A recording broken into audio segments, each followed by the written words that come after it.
सन् 1945 5 डिसेम्बर बिहानको समय अमेरिकी नौसेनाका 5 वटा टर्पेडो बम्बर विमानहरू फ्लाइट 19 फ्लोरिडाको फोर्ट लडरडेलबाट सामान्य तालिम उडानका लागि उडे। 14 जना अनुभवी पाइलट र क्रू सदस्यहरू उक्त फ्लाइटमा थिए। केही घण्टापछि रेडियोमा एउटा अनौठो सन्देश सुनियो। हामीलाई थाहा छैन हामी कहाँ छौँ। सबै कुरा अनौठो देखिन्छ, समुद्र समेत सामान्य देखिँदैन। त्यसपछि ती 5 वटा विमान र पछि ती विमानहरूलाई खोज्न पठाइएको उद्धार विमान समेत सबै हावामै हरायो। न कुनै मलबा भेटियो न कुनै शव। यही घटनाले जन्म दियो संसारकै सबैभन्दा रहस्यमय र सबैभन्दा बहसयोग्य भौगोलिक क्षेत्र, जसको नाम हो बर्मुडा त्रिकोण। आज हामी यसको इतिहास, प्रसिद्ध घटनाहरू, वैज्ञानिक व्याख्या र यसको वरिपरि बनेका झुटा किंवदन्तीहरूबारे सबैको तथ्यका आधारमा केलाउनेछौँ। बर्मुडा त्रिकोण एक अनौपचारिक रूपमा परिभाषित क्षेत्र हो जुन पश्चिमी अटलान्टिक महासागरमा अवस्थित छ। यसको सिमाना प्राय 3 वटा बिन्दुले बनाइन्छ। फ्लोरिडाको मियामी, बर्मुडा टापु र क्यारिबियनको पोर्टोरिको, यी 3 वटा बिन्दुबाट यसको सीमा बनेको छ। यो नाम सर्वप्रथम सन् 1964 प्रथम पटक लेखक विसेन गड्डिसले अर्गेसी पत्रिकामा प्रकाशित एउटा लेखमा प्रयोग गरेका थिए, जसपछि यो नाम विश्वभरि नै लोकप्रिय बन्यो। यो क्षेत्र संसारकै व्यस्ततम हवाई र समुद्री मार्गहरू मध्येमा पर्छ, किनभने यो अमेरिका, क्यारिबियन र युरोप बीचको प्रमुख यातायात मार्गमा पर्छ। यही तथ्य नै पछि गएर धेरै वैज्ञानिक व्याख्याको आधार बन्नेछ, जुन हामी पछि केलाउनेछौँ। रोचक कुरा के छ भने बर्मुडा त्रिकोण सम्बन्धी सबैभन्दा पुरानो रिपोर्ट सन् 1492 भेटिन्छ। इटालियन नाविक क्रिस्टोफर कोलम्बसले आफ्नो यात्राको क्रममा यस क्षेत्रमा आफ्नो कम्पास असामान्य व्यवहार गरेको उल्लेख गरेका थिए र उनले आकाशमा अनौठो प्रकाश र समुद्रमा असामान्य ज्वाला जस्तो देखेको पनि लेखेका थिए। तर पछि वैज्ञानिकहरूले प्रमाणित गरे यस्तो कम्पास व्यवहार संसारका धेरै ठाउँहरूमा प्राकृतिक रूपमै हुने घटना हो, जुन चुम्बकीय भिन्नता, जसलाई अङ्ग्रेजीमा म्याग्नेटिक डिक्लाइनेसन भनिने प्राकृतिक घटनाका कारण हुन्छ। बर्मुडा त्रिकोणमा मात्र होइन, विश्वका धेरै ठाउँहरूमा यस्तो किसिमको घटना देखिन्छ, जुन प्राकृतिक घटना हो, जसलाई भनिन्छ चुम्बकीय भिन्नता र यसलाई अङ्ग्रेजीमा म्याग्नेटिक डिक्लाइनेसन भनिन्छ। अब हामी यस क्षेत्रका सबैभन्दा प्रसिद्ध र बारम्बार उल्लेख गरिने घटनाहरूलाई तथ्यसङ्गत रूपमा केलाउँ। पहिलो घटना, फ्लाइट 19 सन् 1945। माथि उल्लेख गरिए चाहिँ यो सबैभन्दा प्रसिद्ध घटना हो। 5 वटा अमेरिकी नौसेनाका बम्बर विमान र 14 जना क्रू फ्लोरिडाबाट तालिम उडानमा गएपछि हराए। उनीहरूलाई खोज्न पठाइएको एउटा उद्धार विमान, जसको नाम थियो PBM मरिनर। यो विमान पनि आफ्नो 13 जना क्रूसहित हरायो। सरकारी अनुसन्धानले पत्ता लगायो फ्लाइटका प्रमुख पाइलटले नेभिगेसन, दिशा निर्धारणमा गम्भीर त्रुटि गरेका थिए र कम्पासमा भरोसा नगरी आफ्नै अनुमानमा उडेका थिए। रातको समय, खराब मौसम र इन्धन सकिनुले यो घटनालाई थप बिगारेको थियो। उद्धार विमान त झन् निकै आफै विस्फोटक प्रवृत्तिको विमान थियो, जुन इन्धन चुहावटका कारण हावामै विस्फोट हुने खतरा हुन्थ्यो। यो प्रविधिगत समस्या पहिले नै थाहा भएको थियो वैज्ञानिकहरूलाई। दोस्रो, USS साइक्लोप्स सन् 1918। अमेरिकी नौसेनाको यो विशाल जहाज 300 भन्दा बढी क्रूसहित बार्बाडोसबाट बाल्टिमोर जाँदै हरायो।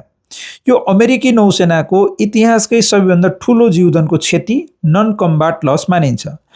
कुनै सङ्केतको सन्देश अथवा जसलाई SOS भनिन्छ त्यो पनि पठाइएको थिएन। सम्भावित कारणहरूमा जहाजको अत्याधिक भार, संरचनागत कमजोरी वा अचानक आएको आदि समावेश छन्, तर ठ्याक्कै कारण आजसम्म पनि अज्ञात छ। र तेस्रो घटना, द मेरी सेलेस्ट सन् 1872। यद्यपि यो घटना प्राविधिक रूपमा बर्मुडा त्रिकोणभन्दा बाहिर अटलान्टिक महासागरको अर्को भागमा भएको थियो, तर यसलाई प्राय बर्मुडा त्रिकोणको कथासँग जोडिन्छ। यो जहाज पूर्ण रूपमा सुरक्षित अवस्थामा भेटियो। पाल, सामान, खाना जस्ता सबै कुराहरू ठिकठाक थियो, तर जहाजमा कोही पनि थिएन। यसको सबैभन्दा सम्भावित व्याख्या के गरिन्छ भने जहाजमा रहेको अल्कोहलको माल सामानबाट ग्यास चुहिएर विस्फोटको डर उत्पन्न भएपछि क्रूले हतारमा जहाज छोडेको हुन सक्छ। तर पछि सानो डुङ्गा जसलाई लाइफ बोट भनिन्छ यो हराएपछि सबैको मृत्यु भएको अनुमान गरिन्छ। र चौथो घटना कोन्टिकी विमान जसको नाम थियो स्टार टाइगर र स्टार एरियल सन् 1948 ब्रिटिस एयरवेजका दुईवटा यात्रु विमान बर्मुडा नजिकै हराए। दुवैमा रेडियो सञ्चार अचानक बन्द भएको थियो। अनुसन्धानले इन्धन अपर्याप्तता, मौसम र प्रविधिगत सीमाहरूलाई सम्भावित कारणका रूपमा औँलाएको थियो। यद्यपि पुष्टि हुने प्रमाण आजसम्म भेटिएन। यी सबै घटनाहरूको साझा तथ्य के हो भने यी सबै वास्तविक रूपमा जहाज र विमानहरू हराएका घटना हुन्। यो सत्य कुरा हो। तर प्रश्न यहाँ छ कि यी घटनाहरू अन्य समुद्री क्षेत्रमा भन्दा असामान्य रूपमा धेरै भएको थियो। यसको जवाब खोज्न हामी वैज्ञानिक अनुसन्धानतिर जाऊ। यहाँ सबैभन्दा महत्त्वपूर्ण तथ्य आउँछ जुन धेरैलाई थाहा छैन।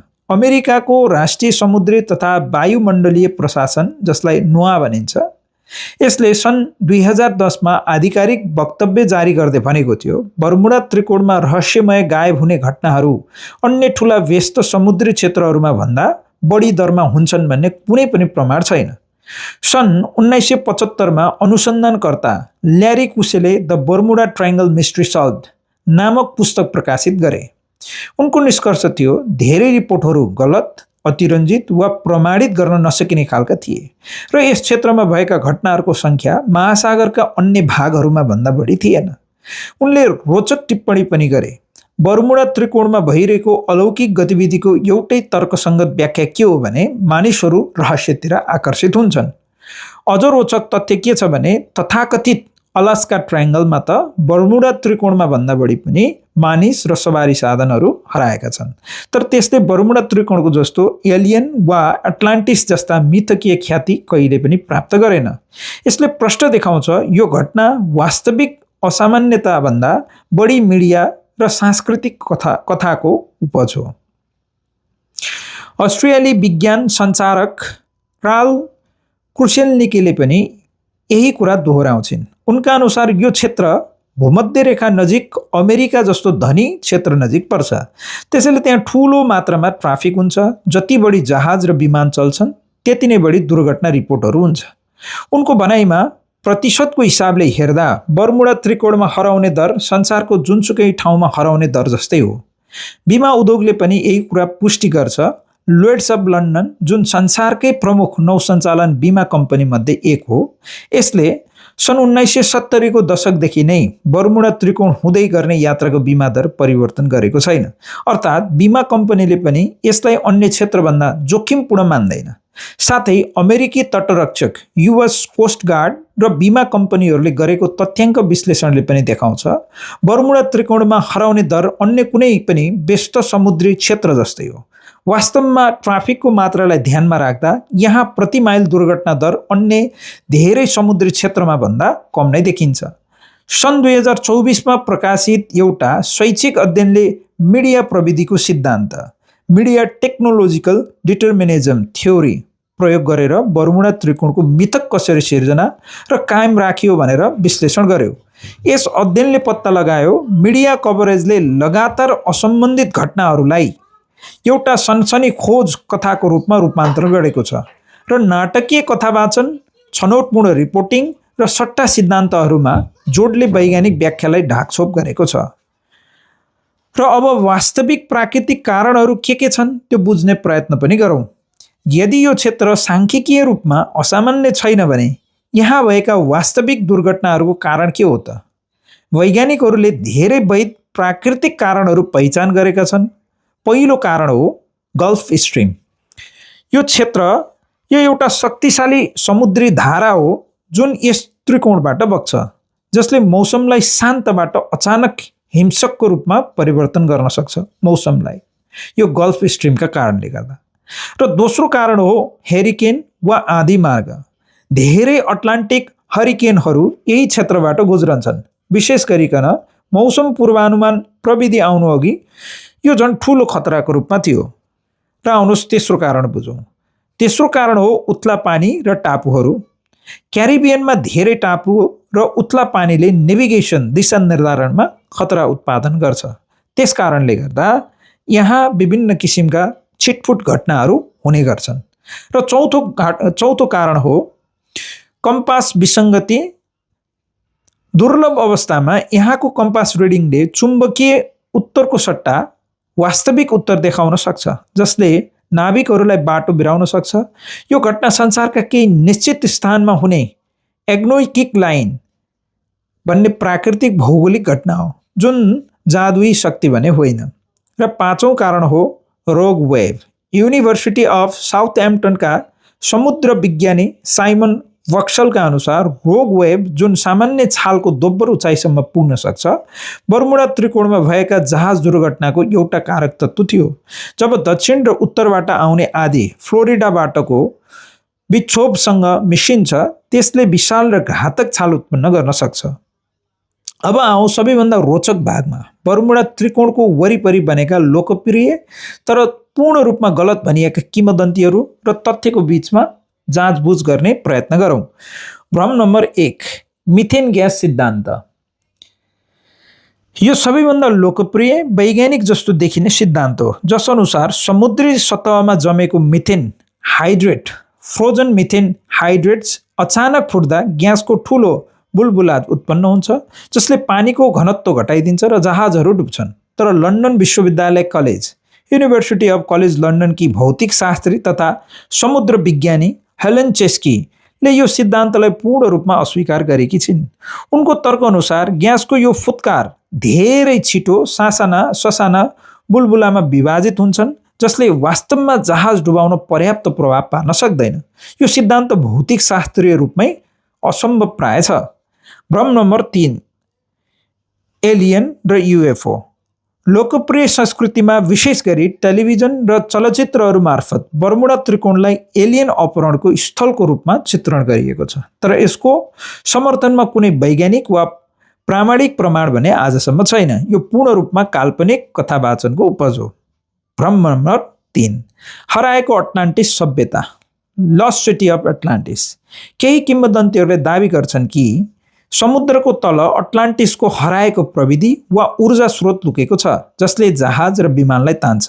यो पूर्ण रूपमा मिथकीय दावी हो, जसको कुनै पुरातात्विक वा भूगर्भीय आधार छैन। र भ्रम नम्बर 4, समय विकृति वा समानान्तर ब्रह्माण्ड, जसलाई अङ्ग्रेजीमा टाइम र्याप प्यारलल युनिभर्सको थ्योरी भनिन्छ। केही सिद्धान्तहरूले दावी गर्छन् कि यो क्षेत्र स्पेस टाइम र्याप हो, जसले वस्तुहरूलाई समानान्तर ब्रह्माण्डमा तानेर लैजान्छ। यो विज्ञान कथा साहित्यबाट प्रेरित विचार हो। भौतिक शास्त्रमा यसको कुनै पनि आधार अथवा यसको मतलब छैन। भ्रम नम्बर 5, सम्झना गुम्ने, जसलाई अङ्ग्रेजीमा एमेनेसिया भनिन्छ, जसको नाम हो एमेनेसिया, र यसलाई सम्झना गुम्ने दावीको रूपमा लिइन्छ। केही लोककथाहरूले दावी गर्छन् कि यस क्षेत्रबाट बाँचेर फर्किएका मानिसहरूले आफ्नो अनुभव पूर्ण रूपमा बिर्सन्छन्। चिकित्सा विशेषज्ञहरूले बर्मुडा त्रिकोण भएर यात्रा गरेका मानिसहरूमा असामान्य स्मृति लोभ वा सम्झना गुमेको कुनै पनि प्रमाण भेटेका छैनन्। बाँच्नेहरूको स्मृतिमा प्रभाव पर्ने दावी प्राय अविश्वसनीय स्रोत वा काल्पनिक विवरणबाट आउँछ, वास्तविक प्रलेखित चिकित्सा केसबाट होइन। हुन सक्छ समुद्री हवाई दुर्घटनाको आघात, जसलाई अङ्ग्रेजीमा ट्रमा भनिन्छ, यसले सम्झनामा असर गर्न सक्छ, तर यो विश्वभर हुने सामान्य घटना हो, ताकि अलौकिक प्रभाव भने होइन। भ्रम नम्बर 6, सरकारी लुकाइ, गभर्मेन्ट कभरअप। केहीले दावी गर्छन् कि सरकारले यी घटनाहरूको साँचो कारण लुकाइरहेको छ, तर वास्तवमा सूचनाको स्वतन्त्रता ऐन फ्रिडम अफ इन्फर्मेसन एक्ट मार्फत हजारौं पहिले वर्गीकृत गरिएका कागजातहरू सार्वजनिक भइसकेका छन्, जसले धेरैजसो गायब हुने दुर्घटनाहरूको सामान्य व्याख्या नै देखाएका छन्। सरकारी निकायहरूसँग गहिरो अनुसन्धान गर्ने प्रबल कारण नै हुन्छ, किनभने तिनीहरू समुद्री र हवाई सुरक्षाका लागि जिम्मेवार हुन्छन्। लुकाउनुको कुनै तर्कसङ्गत कारण देखिँदैन। भ्रम नम्बर 7, यो क्षेत्र नौसञ्चालनका लागि सबैभन्दा खतरनाक ठाउँ हो। सन् 2013मा गरिएको खतरनाक समुद्री मार्गहरूको एउटा विश्लेषणले बर्मुडा त्रिकोणलाई महत्त्वपूर्ण जोखिमपूर्ण क्षेत्रको सूचीमा नै राखेन। लोर्ड्स अफ लन्डन जस्ता बीमा कम्पनीहरूले पनि बर्मुडा त्रिकोणलाई अन्य समुद्री क्षेत्रमा भन्दा बढी खतरनाक वर्गीकरण गर्दैन। तर यदि वैज्ञानिक प्रमाणले यो मिथक हो भनेर देखाइसक्यो भने यो किंवदन्ती किन आजसम्म लोकप्रिय छ? यसको जवाफ मानव मनोविज्ञान र मिडियामा लुकेको छ। मानिसहरू स्वभावैले रहस्य र अव्याख्या योग्य घटनाहरूतर्फ आकर्षित हुन्छन्। यसले हाम्रो जिज्ञासालाई उत्तेजित गर्छ। सन् 1960 र 70 को दशकमा पुस्तक, पत्रिका र पछि टेलिभिजन कार्यक्रमहरूले यी छरिएका र असम्बन्धित घटनाहरूलाई एउटै रहस्यमय ढाँचामा उभ्याएर प्रस्तुत गरे, जुन वास्तविकतामा भन्दा बढी नाटकीय रूपमा बढी बिक्री हुने कथा थियो। यसले बर्मुडा त्रिकोणको साँचो रहस्य वैज्ञानिक होइन, यो एक सांस्कृतिक र मिडिया घटना हो। यसले देखाउँछ कि कसरी छनौटपूर्ण जानकारी, सनसनी खोज, कथावाचन र दोहोऱ्याइएको प्रचारले एउटा साधारण भौगोलिक क्षेत्रलाई विश्वव्यापी मिथकमा परिणत गर्न सक्छ। सारांशमा भन्नुपर्दा बर्मुडा त्रिकोणमा जहाज र विमान हराएका घटनाहरू वास्तविक हुन्, यसमा कुनै शङ्का छैन। तर वैज्ञानिक तथ्य र तथ्याङ्कले प्रष्ट देखाउँछ यी घटनाहरू संसारका अन्य व्यस्त समुद्री र हवाई क्षेत्रमा भन्दा असामान्य रूपमा बढी छैन। नोआ, अमेरिकी तटरक्षक र लोर्ड्स अफ लन्डन जस्ता प्रामाणिक निकायहरूको यही निष्कर्ष, यही प्रमाणहरू उनीहरूले प्रस्तुत गरेका छन्। यसको वास्तविक व्याख्या भनेको भौगोलिक जोखिम, हरिकेन मार्ग, उत्ला पानी, उच्च ट्राफिक जनघनत्व र मानवीय त्रुटि हो। एलियन, अटलान्टिस वा समय विकृति भने होइन। तर यसको मिथकले हामीहरूलाई एउटा गहिरो पाठ सिकाउँछ, कसरी मानव मस्तिष्क ढाँचा र अर्थ खोज र कसरी मिडियाले असम्बन्धित घटनाहरूलाई सम्मोहक तर भ्रामक कथामा बदल्न सक्छ। विज्ञान र आलोचनात्मक चिन्तनले नै हामीलाई सत्य र मिथक बीचको भेद छुट्याउन मद्दत गर्छ।